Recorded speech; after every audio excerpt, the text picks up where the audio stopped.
What's up, guys? No Braves baseball for the last 2 days. Super bummer, but it gave me the opportunity to do a best of Braves video for the month of April. 18-9.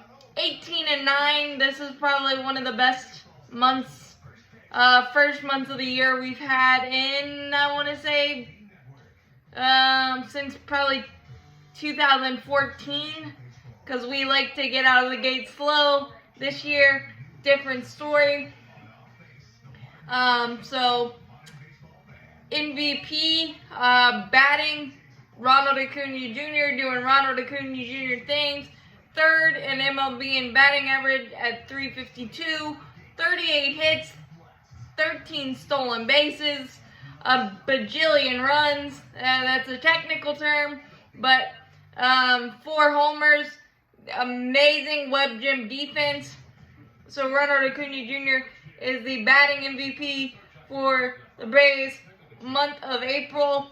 The Cy Young for the Braves month of April is Spencer Strider, Mustache Magic, 3-0 with a 1.80 ERA with 49 strikeouts, and breaking the record for most consecutive games with at least 9 strikeouts, doing that last start and nearly making history in many other ways against the Marlins. He has just been absolutely phenomenal. So he's the Cy Young, but you got a lot of the unsung hero of the rotation will be Bryce Elder. He's been incredible, and we really needed somebody to come and take control of that 5 spot, and Bryce Elder has done that big time and done it against really good lineups. Yeah, the Marlins tagged him for 4 runs and 3 homers, but other than that, and he still kept us in the ball game. Other than that, he's been phenomenal. 6 innings, 1 run against the Houston Astros. The Cardinals, he had 6 shutouts, scoreless. He's been absolutely great.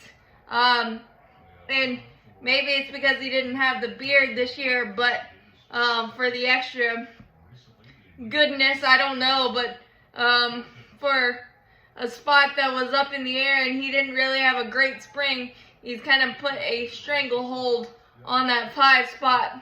It's just amazing as the injuries happen, and using Schuster and Dodd to begin the year kind of put our rotation behind the 8 ball, so to speak, and Bryce Elder really stabilized the entire rotation, and getting Max Fried and Kyle Wright back has helped that. But Bryce Elder, the unsung hero of the rotation. And then we got the biggest surprise position player will be Sam Hilliard, 296, 3 homers, 6 RBIs, 4 stolen bases, 5 walks. Have been really solid defensively, and made us miss Michael Harris less than you would have thought. He's been very solid defensively.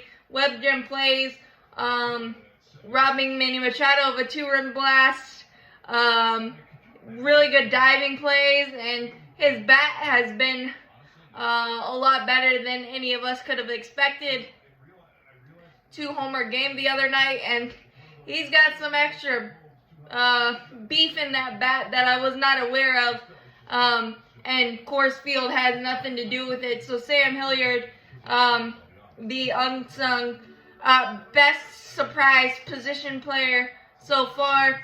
For the best surprise in the night shift, Michael Tonkin.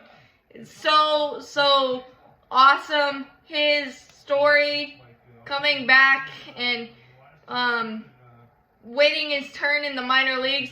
And I will be honest, I had no inclination of him making the roster out of spring training. I didn't even focus on him, to be honest, and he's making me eat my words, and I'm glad of that, because with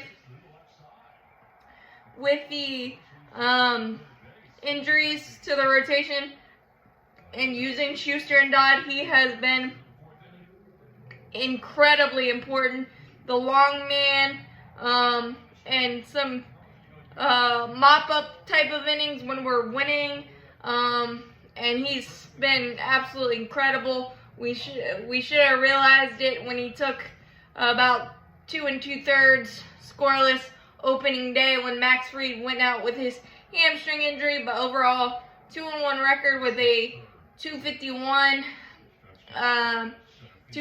ERA. The only bugaboo was the Kansas City inning where he gave up 3, but kept us in the ball game still.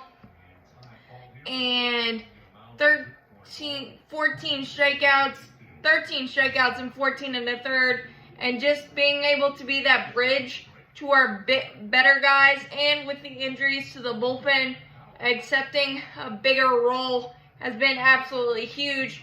So Michael Tompkin is the pleasant surprise in the bullpen night shift so far.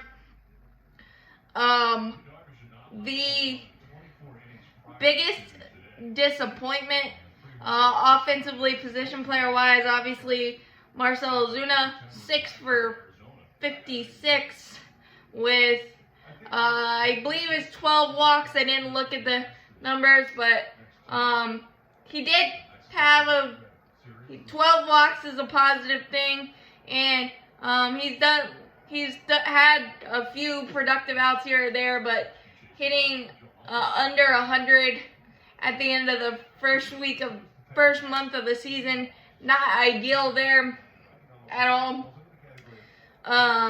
But it is what it is, but you got to throw that in there. And then the most disappointing night shift or reliever, I think this is kind of tied for me. I mean, AJ Minter's had a rough spot, obviously, recently, and you can't sugarcoat that, so yeah, that's disappointing. But Joe Jimenez has kind of been disappointing a little bit. His numbers are better than pitching him in an 11-0 game, in the higher leverage situations. He was in a 4-1 game against the Reds, and then he gave up 2-run blast. So he's been disappointing in the fact that I thought he would be a more high leverage guy at this point. But I think in trying to find out what his role technically is, and I think that would have mitigated some of AJ Minter's struggles if we were comfortable using him in more high leverage, and hopefully that becomes a thing, because with the Raisel Iglesias and Colin McHugh injuries, everything's kind of been, guys have been overused a little bit, and it come back to bite us recently. But, I mean, once Jimenez kind of settles into whatever role we have, I think it'll be better, but that's the only reason why I say it's kind of tied in the disappointment category for the night shift there. And then lastly, obviously, you want to leave on a positive note. The MVP of the bullpen so far, I think, would be Dylan Lee. Holy jeez. Thanks, Marlins. He has just come in almost every situation. I think he had one bugaboo against the Marlins the other night, but he just come in every situation, mopped it up. 1 through 8 of the Padres order, 4 strikeouts, 2 innings, big time in the 2-0 win. Came in first and second, no outs, tied 4-4 against Houston, no problem. So he has come in every situation and just dazzled. Dylan Master Lee is what I like to call him. and he's been the MVP of the bullpen so far, night shift. So really, really, really encouraging stuff, given all the injuries and all the shuffling we've had to do in the lineup and the rotation. It's fantastic to be 9 games over 500 and in first place by 3 games. You just gotta love it, and because the Mets are good, the Marlins are pesky, Washington can throw some things at you, and the Phillies are gonna get Bryce Harper back soon, so it's really nice to get off to a good start and feel it, and that's mainly because Ronald Acuna Jr. is stirring the drink,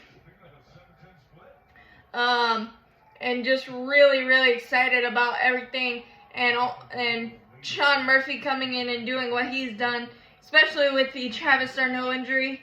Fantastic. That's probably the best move of the offseason to this point, and pretty obvious, but that is the best of Braves in April.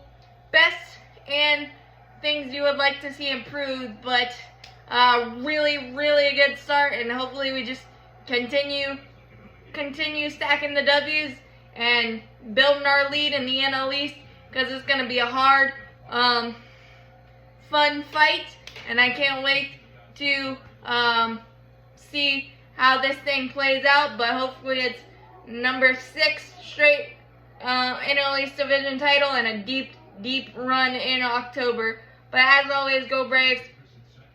Hit that like button, hit that subscribe button, helps out a lot. Thanks, guys, and drop down in the comments and tell me who your best of is, and if I missed anything or missed anybody, I will add that in for next month. But as always, go Braves, champions forever.